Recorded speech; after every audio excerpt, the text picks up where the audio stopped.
Well, we were robbed of the Giannis versus Jokic battle that we thought we were going to get in Milwaukee, which I'm sure is only going to stoke the flames of the load management discussion that's been going around the league the last couple of weeks here.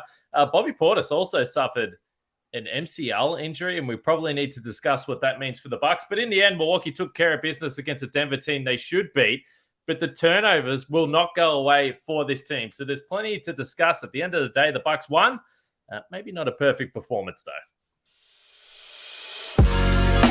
You are Locked On Bucks, your daily Milwaukee Bucks podcast, part of the Locked On Podcast Network, your team every day.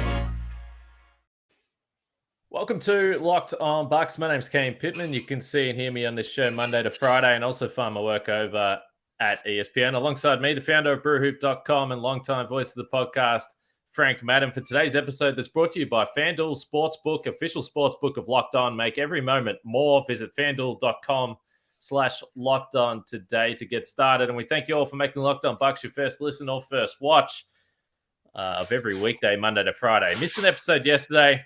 From time to time it happens, but we 99% of the time we're rolling Monday to Friday, and sometimes on weekends. We'll have a makeup episode there, but subscribe wherever you get your podcasts, or of course on YouTube. Hit the notifications and you'll know when we drop a new episode. But the Bucks do beat the Nuggets, Frank, 107-99. And I mean, you'll take the win for the Bucks. There's no doubt about it. And they get a little bit of luck on the injury front. But I was getting myself up. I was getting excited about the idea of Giannis and Jokic in this Denver team that's been playing really well. And it looked like it was going to be a big test.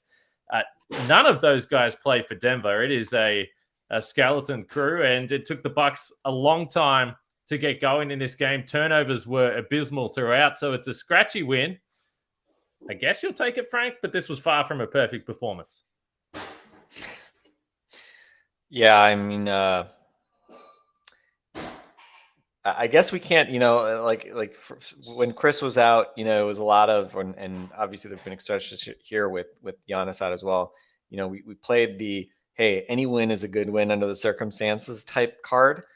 I think at this point, Bobby Portis being out does not justify the any win is a good win mantle. So yeah, that was not impressive. And I think, if it was almost any other team other than that version of the Nuggets that we saw, the Bucks would have had a really much harder time clawing out a win. I mean, to their credit, obviously they stretched the lead out. It was not really close with the exception of one brief point where the Nuggets got down to about 5, I think, in the fourth quarter. But for the most part, third quarter, they took control of the game and, didn't make it too dramatic. But as you said, again, the turnovers. I mean, Giannis had 4 turnovers in the first 3 minutes. He has 9 turnovers in the game. And, credit to him, 9 points in the first half. He comes back 24 in the second half. Got to the line on just an absolute parade of free throws from him in the second half. I think he was 14 of 21 in the second half alone. Scored 24 points in the second half, 33, 14, 4 assists, 3 steals. Again, offsetting to a large extent, obviously, the 9 turnovers. But yeah, I mean, turnovers have been a recurring theme, issue, problem for the Bucks all season. And I don't know what you say about it, because to some extent, there's the issue of these stretches where they play without having ball handlers, without having the type of creators on the floor that, again, means that you've got guys trying to do stuff that they're not really able to do. But right now, I mean, they have all their best ball handlers. And tonight, it just felt like a lack of sharpness, lack of focus, trying stuff that, again, was just sort of speculative and unnecessary. And obviously, 22, 23 turnovers tonight. I mean, just an absolute ton. Fortunately, the Nuggets nearly matched them on that front. So it's not like Denver had anything to write home about. And, the Bucks defense had a nice night statistically. Denver was in the 4th percentile tonight in terms of offensive rating, only 99 points total. And of course, this version of the Nuggets, not exactly a juggernaut. Aaron Gordon out here taking 24 shots, was 7 of 19 on twos. But yeah, again, let's just say if you're going to play with that lack of sharpness, you kind of just are glad that it comes on a night when the opponent was resting, all of their best players, including, the presumptive MVP frontrunner. So, again, to some extent, with the way the East is, bank wins. Not going to argue too much with banking wins, but as far as like now having your core guys back, you kind of obviously would rather see more indications of the title contending sort of quality that we all expect from the Bucks. Tonight obviously was not that. Yeah, no question. It's interesting. So 31-17 on the season now, which is obviously decent. They're 19-5 at home. They're just 12-12 on the road. But even the Denver Nuggets, it seems like a lot of teams are like this, and I don't know whether it has to do with the roster stuff and perhaps some guys not playing on the road. I don't really know. But Denver are 34-15 on the season, but they're only 12-11 on the road themselves. And there's a lot of teams that are like that if you go through the standings. But you mentioned Aaron Gordon. So he was actually +5 in his 37 minutes. And I just want to say God bless DeAndre Jordan, because he played 11 minutes in this game, fouled out, and they were -13 in those 11 minutes. And you talk about Giannis and the fact that he got to the free throw line a lot. And it wasn't just DeAndre Jordan, but certainly when he was on the floor, there was nothing that he could do. And Giannis understands that. He's played against DeAndre Jordan enough at this point in time to know that he can do that. And there was that one play where they challenged, and in real time, sometimes the charge stuff is hard to see. In real time, this was a horrific charge call. As soon as they went to the challenge, it felt very confident that they were going to reverse that one. And it was interesting because Lisa on the broadcast, good point that she made, but she said, well, not only do you take away the foul from Giannis, but you put one on DeAndre. And I was thinking to myself, oh, geez, is there any way we can not put that foul on DeAndre Jordan and keep him out on the floor, because he ended up fouling out? And that was, even though, again, it was a skeleton crew, those minutes when DeAndre were on the floor, Giannis was just head down. I know I can score any which way I want, which proved important. Yeah, I mean, Giannis was just got beat up in this game overall. I mean, if you look at his shot chart, he took one shot outside the restricted area, and it was about 6 inches outside of the restricted area officially. So pretty much, again, everything tonight, everything was driving to the rim. It was attacking. It was not settling. And on the one hand, it's like, I mean, you give him credit because he's not settling. Didn't take a single 3-pointer tonight. He was not settling for jump shots. He was, taking their best shots and just picking himself off the mat every time. I mean, Bruce Brown had those 2 hard fouls on him in transition in short succession in the second half. It was just hand-to-hand combat out there for a lot of this game. And, as you mentioned, the overturned charge call was terrible. The offensive fouls in the first half were both marginal. And then he picked up another one where Aaron Gordon had basically sort of was a statue, had quote unquote set himself, but hit him on the shoulder. Giannis barely clipped him. Yeah. I mean, it's like, just, man, these refs just get so excited about calling charge. And it's a Giannis problem with the charges. Like, refs just for some reason love calling charges on Giannis. But I mean, in general, I think it's a problem generally across the league too. It's like, we're still at this point where refs seem to give the benefit of the doubt in these block charge situations to the defender. And it's like, again, what are we doing? Why are we encouraging guys not playing defense?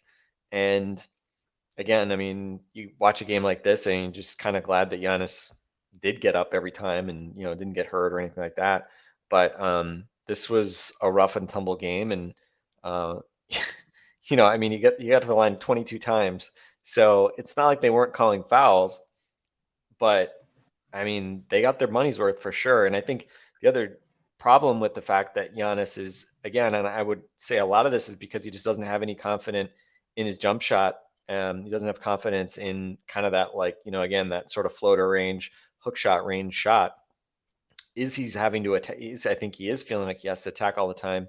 And then, if you attack all the time, I mean, you're more likely to turn it over, right? I mean, that's just kind of natural. If you're taking face-up jump shots from 18 feet, less likely to turn the ball over in that situation. And I don't know what the answer is for him, because on the one hand, it's like we've seen him take jump shots and hook shots throughout this year, and I mean, he just hasn't looked comfortable, right? 3-point shooting is the worst it's been in the Bud era as well. So, We'll see. I mean, again, he's got months to sort of figure this out, but at some point he's got to kind of sort out how he gets to a better position and gets more comfortable doing things outside of attacking the basket. Because again, we saw last year, right? I mean, you can't just live that way against a team like the Boston Celtics, and even in the regular season, it's just hard, right? I mean, the beating he's taking kind of night to night. So on the one hand, it's like you look at it, you're like, man, 9 turnovers. Like, I mean, he had 2 in the first 2 possessions of the third quarter. Like, it's just lack of focus, just sloppiness.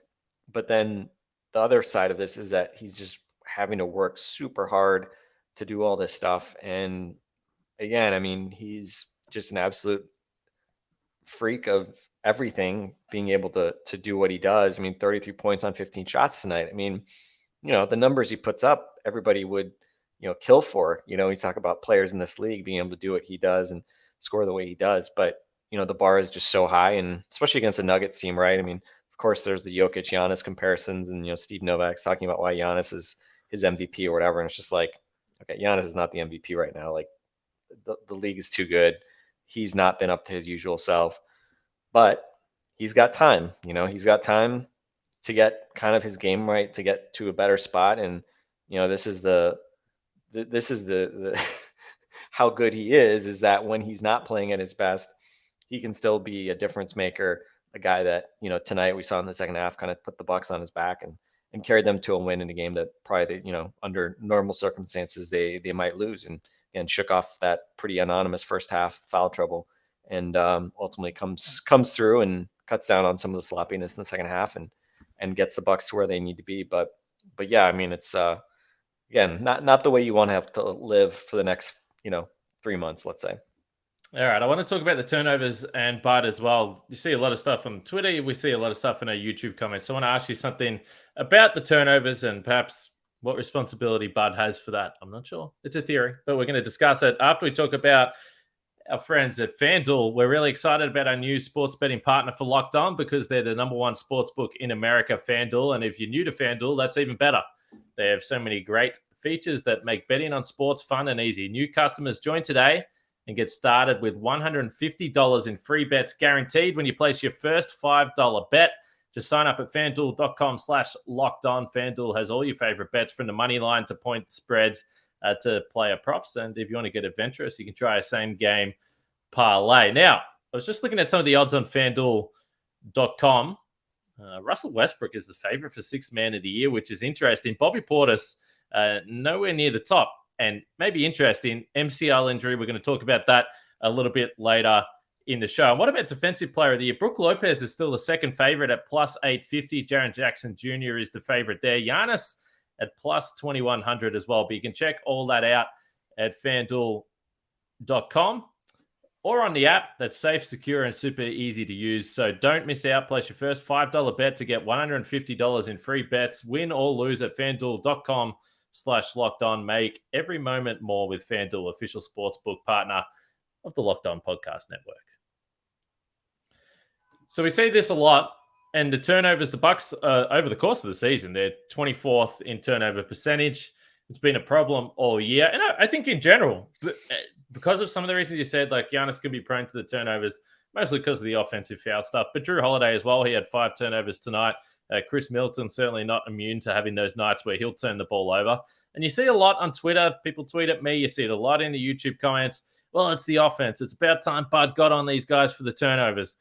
I don't know where the responsibility lies, and maybe I'm a little bit too simplistic with this, but when I see a guy attempt a pass to the corner to Chris Middleton and launch it over the top of the bench, I don't know what Bud's supposed to do about that. I mean, how do you look at the turnover problem that is the Bucks? I think some of it is the way the roster is built, and that's not going to change unless they do something at the trade deadline. But where do you place the responsibility? Because it does feel like, as we're watching it, a lot of it is just like, man, these guys have to be better. These guys are pros. Yeah, I mean, if you look at the Bud era from 18-19 through last year, they were, in terms of turnover percentage, they were 6th, 11th, 10th, and then this year, 23rd. This is cleaning the glass, 23rd, potentially dropping to further after tonight.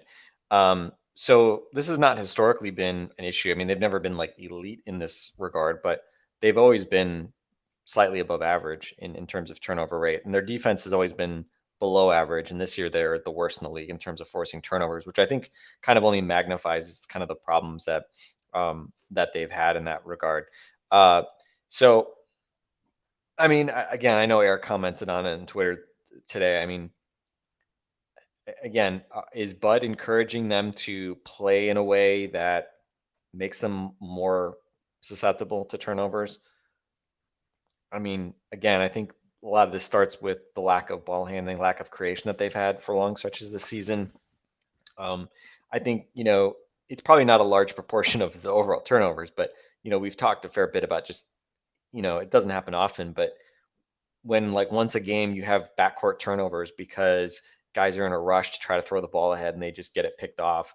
That's the kind of stuff that just kind of sticks out because it's so uncommon. And the Bucks seem to just, I think, didn't they have one game where they had like 4 backcourt turnovers in one game or In a something like half. that, which in a half, yeah, which like is totally unheard of. So I think some of it also may be just with the offense being such a slog for most of the season. It may be them pressing. It may be guys that again are not capable of making passes, capable of making plays, trying to make plays.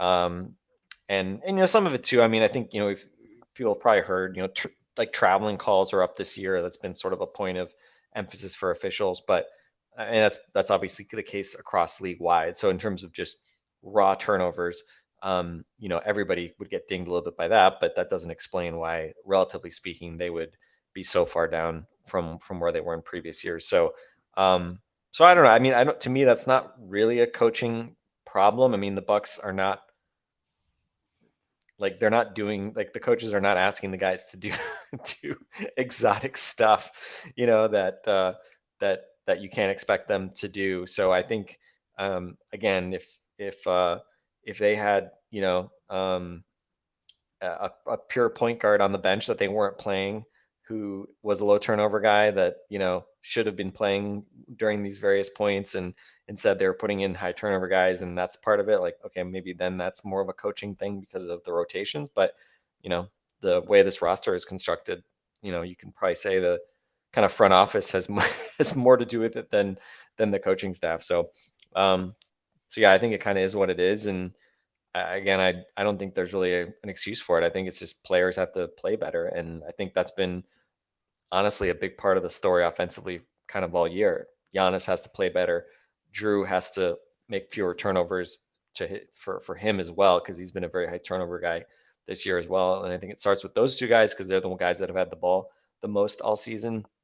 And then I think probably the other guys, again, a lot of the other problems are more guys who are not, again, that skilled, guys who shouldn't be touching the ball or trying to make as many plays as they have are being put into positions where they have to because of the injuries and the lack of creation. So again, I don't know. I'm not saying that's a satisfying answer, but on a night like tonight, it's like, Giannis having 9 turnovers, like nobody should be looking at Bud and saying, Bud, why are you not telling Giannis to stop driving or something, right? It's like, that you don't tell guys to just like stop being aggressive, stop trying to make plays. You don't tell Giannis to stop trying to attack the basket, right? Like that's not how to maximize this team either. So again, no easy answer there, but hopefully it's something that works itself out over the course of this, sooner rather than later. Speaking of non-satisfying things to say, I had a personal feeling that when you saw that all those players were out of the lineup late in the game, that all of a sudden you think, okay, the Bucks should win this by 20 points. Whereas I was thinking, I remember the Bucks playing the Nuggets a couple of times over the last 4 or 5 years where maybe Jokic hasn't played or they've been depleted and they've been able to win games. Like it makes me a little bit nervous because you think there's going to be some sort of letdown. And yeah, the Bucks did look a bit careless in the first half. Bobby Portis, this was the news of the day, though. MCL sprain. Got the tweet from Woj here. So MCL sprain in his right knee. It was kind of a weird incident from the last game that we saw. I thought maybe it was ankle, knee. Not 100% sure there, but he's going to be reevaluated in 2 weeks, which generally tells you he's going to be out for longer than 2 weeks. So we'll see how long this period for Bobby Portis is out. It was funny when I was podcasting with Justin the other day. I said, okay, if Serge Ibaka isn't coming back now, he hasn't been playing a lot, but why did they trade for Serge Ibaka? Because he was an insurance, a safety blanket. Now they don't have that. Do they need to get another big man? Do they want a safety blanket on this roster? And within 3 days, Serge Ibaka has this injury, and now they are depleted in the big man stocks. What do you think they should do? Because this is interesting. It's not like Bobby Portis is a fringe rotation guy. I mean, he's getting you 25 minutes a night. Yeah, I mean, it's interesting. I mean, my hypothesis was that, I mean, I didn't think that suddenly like Mamu's gonna get 15 minutes a night or something like that just to play another 6'10" guy or whatever. I think tonight probably made sense to me, at least in terms of how the Bucks would react.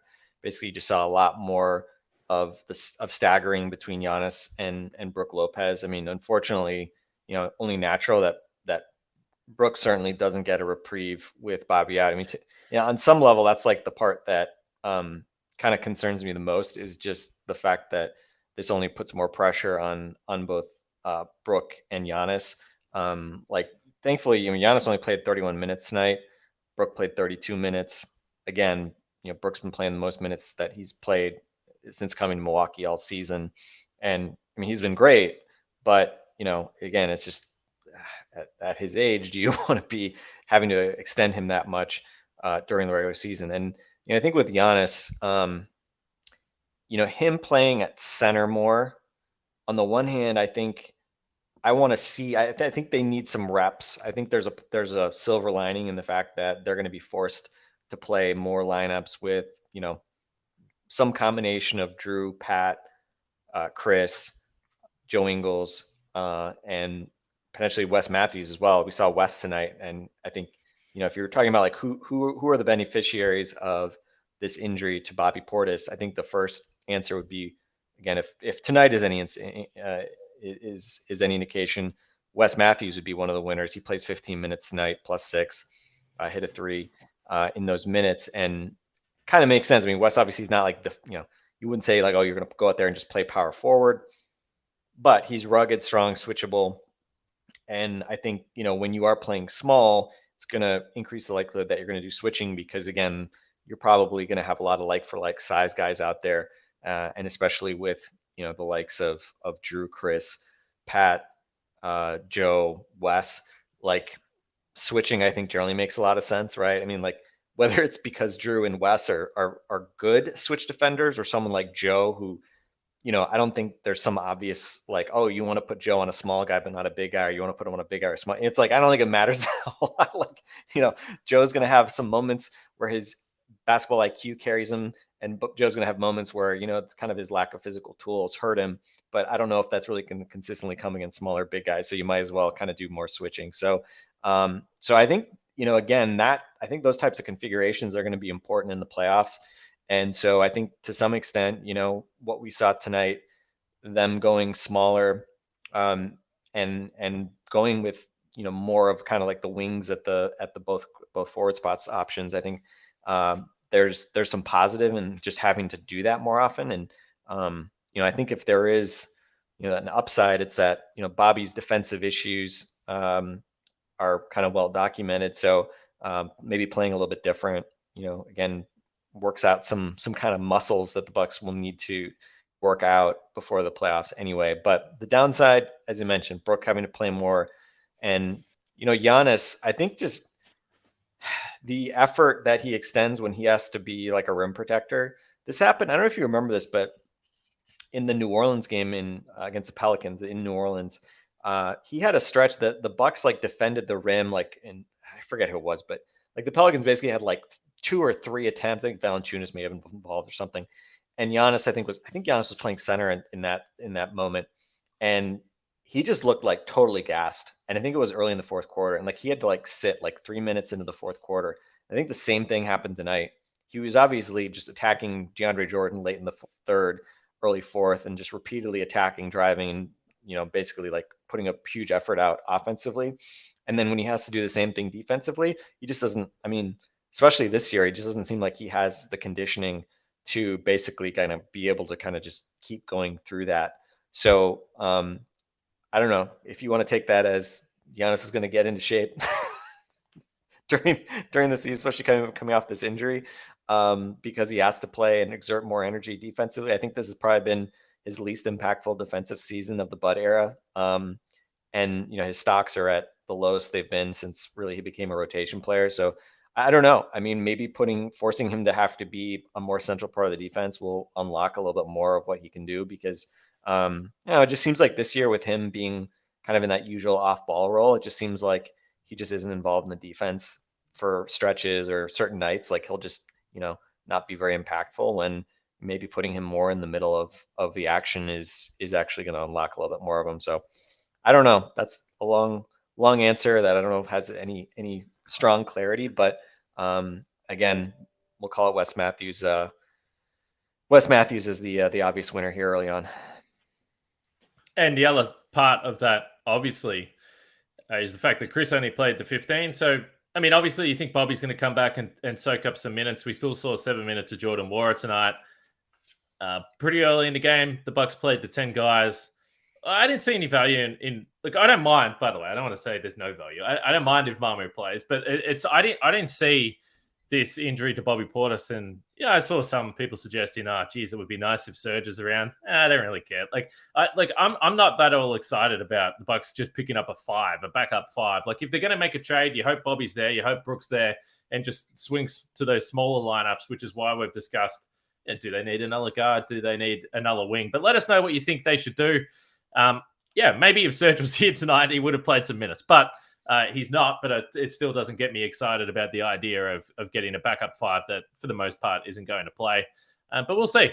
We'll see what the Bucks do over the next week or so. Grayson Allen also tweaked an ankle there, which made me a little bit nervous when he went down with that ankle, but he got up and he was able to play the rest of the game. Make sure you check out the Locked On Game to Game podcast on the Locked On NBA podcast feed. You get the recaps from right across the league and all the games from the local experts. An interesting Philly-Brooklyn game tonight. Looked like there was a bit of emotion involved in that one, as you would expect. So check out the Locked On Game to Game podcast. Frank, let's wrap this. The Bucks win. Weekend game. I'm doing post game. I'm calling it right now. I missed the podcast yesterday. I'm doing a weekend podcast after Bucks and Pacers. Feels like we haven't seen the Pacers for a little bit, Frank, but I'm calling it now. What do you mean? We saw them in last week, didn't we? Must have been a memorable game. Love the Pacers. Love the Pacers, and I'm just looking forward to seeing them Don't you remember how collectively angry Bucks Nation was for like 2.5 quarters on Martin? It was Martin Luther King Day, right? Yeah, it was the Martin Luther King Day game. It was the that's probably because it was. You know why you don't remember? Because you were sleeping when it happened live. Then you had to watch it on recording later, so it wasn't very memorable. Right. You didn't get to live through the rage that Bucks Twitter was on. By the way, shout out to a friend of the pod, Bryn Riley. She tweeted something that I didn't tag you in it, but she didn't tweet that it's at me. She just tweeted and I saw it. She said, "This is a compliment, but Joe Ingles is absolutely the derpiest player in the NBA." And to which I responded, Kane, when he sees this tweet, and I clipped one of those Larry David Curb Your Enthusiasm stare downs, because I feel like you would be a little skeptical about, give a little bit of this like, you really, is that really a compliment, Bryn? I don't know about that. But anyway, shout out to Bryn. I don't know what derpiest means. I'm probably the derpiest podcaster in the game as well. So hey, we'll roll with it. I'm going to end this podcast and Google what it means and come back with an appropriate response for tomorrow's podcast. Make sure you subscribe, though. Subscribe to Locked On Bucks, wherever you get your podcasts on the audio platform or YouTube. We absolutely appreciate. By the way, Pat Connaughton, Kane, malpractice. Frank, I warned you. I'm cutting it. I don't care. Pat Connaughton had 19 and 12, and we didn't say a damn thing about him. That's our fault. Game. I don't. Nobody pays me to do this. I owe nobody anything here. I can talk. You're gonna cut me off. That's fine. We'll talk about Pat tomorrow. You're gonna give me the hook here pretty soon. You want a podcast tomorrow, Frank? I'll be here. See you tomorrow, Frank. Make Justin or Camille. Or Camille. Oh, it was Camille. Camille, bat signal. All right, make Camille talk about how awesome Pat Connaughton was tonight. Shout out to Pat. Will do. See you everyone tomorrow.